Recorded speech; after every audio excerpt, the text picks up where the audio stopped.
Sir साहब, पिछले हफ्ते जब एससीओ कॉन्फ्रेंस का इनेकाद हो रहा था और दुनिया रवां दवां थी चीन की जानिब, तो जो आपका एनालिसिस था वो अब हालात वाक़या से हम आहंग है, उससे मुताबिकत रखता है और वही आउटकम्स हमें देखने में आए। आपने अपने तज्ज़िये में कहा था कि ग्लोबल ऑर्डर बदल रहा है, उसकी निशानियाँ वाज़ेह होती जा रही हैं और आपने अपने तबसरे में ये भी फरमाया था कि एससीओ के ऑब्जेक्टिव्स के हवाले से बेशक अब हम अपनी जगह, लेकिन सिग्नलिंग हो रही है। अब वो सिग्नल्स जो हैं वो अमेरिका और मगरिब को कैसे नज़र आ रहे हैं, उनके लेंस से वो क्या देख रहे हैं, उस पर तबसरे किए जा रहे हैं। और इस इजलास में शिरकत करके क्या मिला चाइना को, पूरी दुनिया को बुला के, मदऊ करके, मैसेज दे के, मोदी जी क्यों गए इंडिया, और रशिया के पर्सपेक्टिव से इसमें क्या था, पाकिस्तान और बाकी ममालिक बाद में। लेकिन मेरा सवाल आपसे ये है कि क्या इस एससीओ समिट के और उसके बाद परेड से जो टारगेट्स मतलूब थे वो पूरे हो गए, हासिल हो गए? बहुत अहम सिग्नल, सिर्फ अमेरिका को नहीं, सारी दुनिया को। और वो सिग्नल ये है कि पहले तो बातें होती थी कि चाइना बड़ी ग्रो कर रहा है, एक दिन आएगा चाइना सबसे बड़ी इकोनॉमी हो जाएगी, और चाइना में बड़ी ज़बरदस्त डेवलपमेंट्स हो रही हैं, बड़ी रैपिड डेवलपमेंट हो रही है। इस किस्म की बातें होती थी कि चाइना इस वक्त, हालांकि उसकी जो मईशत है वो अमेरिका की मईशत से बहुत कम है, मगर फिर भी ये कि अभी जल्दी एक दिन आएगा चाइना एक ग्रेट पावर बन जाएगा, ये बातें होती थी। आज ये बातें नहीं हो रही। आज ये बात हो रही है कि चाइना एक ग्रेट पावर बन गया है। अब वो खत्म हो गई बात के बनेगा, चाइना बन गया है। चाइना इसलिए बन गया है कि उसने दो तीन चीजें नुमाया कर दी हैं। एक ये कि उसकी जो मिलिट्री माइट है वो अब अमेरिका से कोई कम नहीं है। जिस किस्म की वो परेड हुई है और जहां जिस किस्म के उन्होंने हथियार दिखाए हैं और जिस किस्म की वो एडवांस टेक्नोलॉजी के बेस के ऊपर वो बने हैं और कितनी उनकी रीच है, ये नहीं कि सिर्फ एशिया तक या साउथ चाइना सी तक या ताइवान तक। उनकी जो रीच है, जो उनकी हाइपरसोनिक मिसाइल्स हैं और लेजर गाइडेड वेपन्स हैं, they are now in space and over 20,000 kilometres वो स्ट्राइक कर सकते हैं। और इसलिए डेमोन्स्ट्रेट कर दिया है चाइना ने कि जहां तक मिलिट्री माइट है वो अब अमेरिका से कम नहीं है। तो ये पहली दफा ये इस बात का एहसास हुआ है। पहले ये था कि अमेरिका बहुत आगे है, वेस्ट बहुत आगे है, चाइना जो है वो बहुत पीछे है। मगर दो तीन चीजें ऐसी हुई हैं जिसके साथ चाइना ने डेमोन्स्ट्रेट कर दिया, दिखा दिया है कि उनकी मिलिट्री माइट जो है वो बहुत एडवांस्ड है और जो लोग तवक्को कर रहे थे वो गलत था।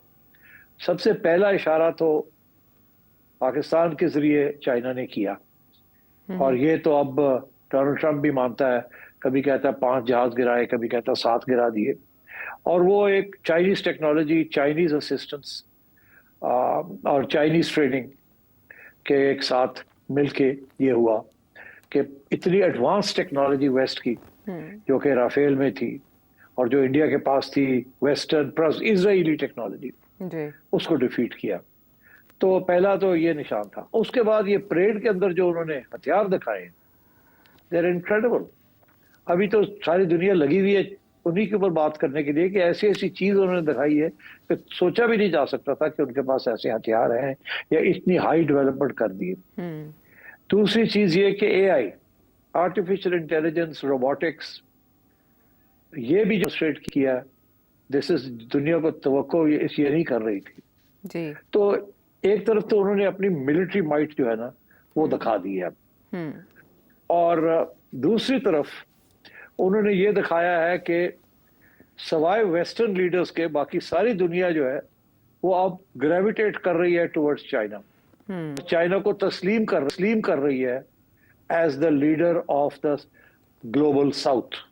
मल्टी पावर पोलर जो रियासत, ग्लोबल रियासत है, वो बन गई है।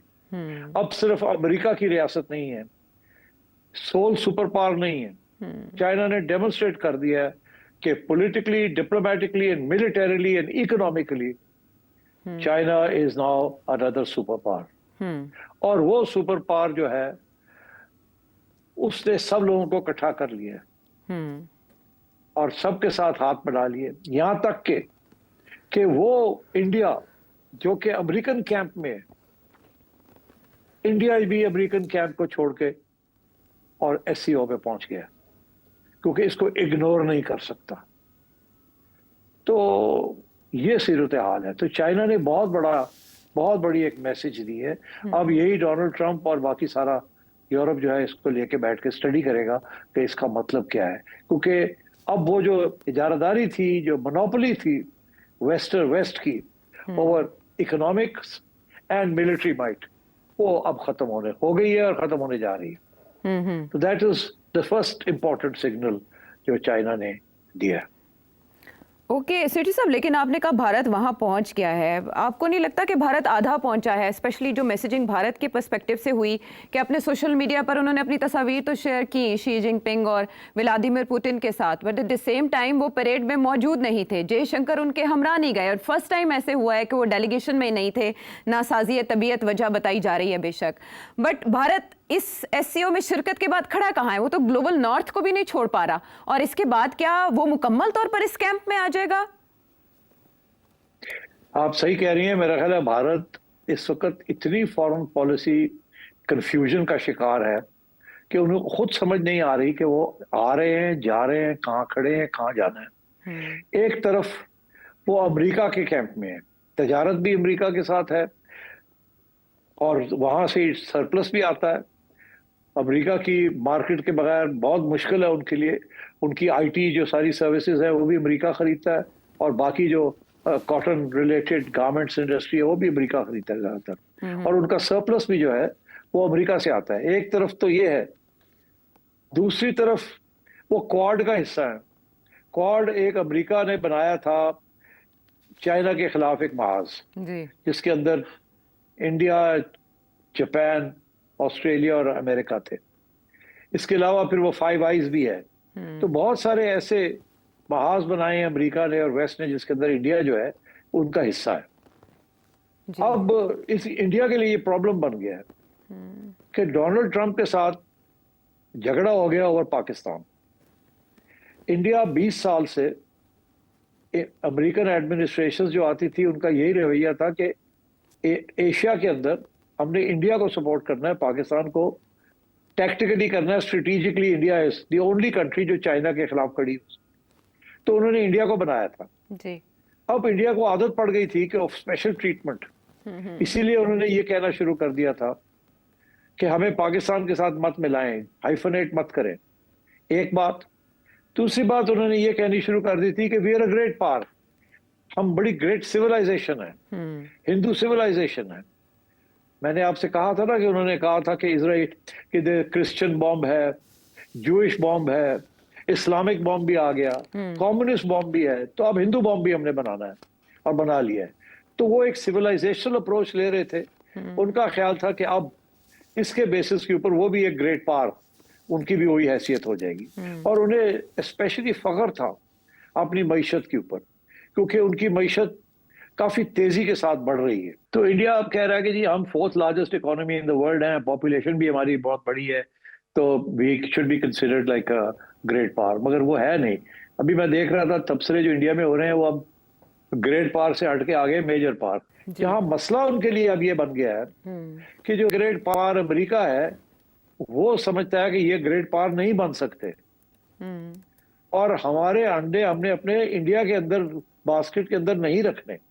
वो इसलिए नहीं बन सकते, 2 वजूहत है अमेरिका समझता है अंडर डोनाल्ड ट्रंप कि इंडिया जो है ये अब हमारे काम का नहीं रहा। एक ये कि क्वाड के अंदर भी इंडिया जो है उसने पूरा अपना रोल नहीं अदा किया।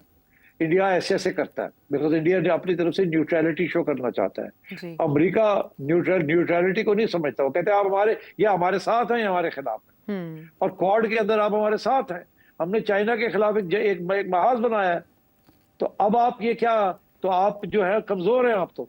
और वो कमजोरी कहां से नजर आई उनको?